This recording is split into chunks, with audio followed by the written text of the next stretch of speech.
Adwah 56 tahun warga asal Kecamatan Syam Talirabayu, Kabupaten Aceh Utara meninggal dunia di RSUPN Dr. Cipto Mangunkusumo RSUCM Jakarta, Kamis 13 Juni 2024 sekitar pukul 7.00 waktu Indonesia bagian Barat. Ihwal meninggalnya Adwah disampaikan oleh pihak keluarga kepada anggota DPD RI asal Aceh, Haji Sudirman atau Haji Uma, yang selanjutnya berkoordinasi dengan Akar Arafah SSTP MMSI, Kepala Badan Penghubung Pemerintah Aceh atau BPPA di Jakarta, terkait pemulangan jenazah ke Aceh. Hasilnya, jenazah almarhumah Adwah dan Nandasari, anak kandungnya, dipulangkan dengan biaya ditanggung BPPA.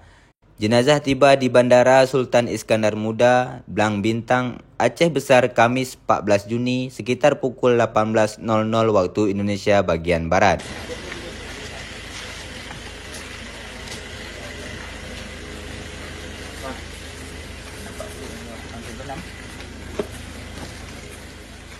Setelah menyelesaikan biaya administrasi kargo di Bandara Sultan Iskandar Muda, jenazah didampingi keluarga langsung dipulangkan ke Aceh Utara dan tiba di kediaman keluarga di Kampung Punti, Kecamatan Syam Talirabayu sekitar pukul 2.00 waktu Indonesia bagian Barat dini hari. Untuk biaya kargo di Bandara Sultan Iskandar Muda serta penyediaan mobil ambulan, pemulangan jenazah dari Bandara Sultan Iskandar Muda ke Aceh Utara dibantu oleh anggota DPD RI asal Aceh, yakni Haji Sudirman atau Haji Uma. Pengantaran jenazah turut didampingi oleh staf penghubung Haji Uma di Kabupaten Aceh Utara dan Luk Semawe.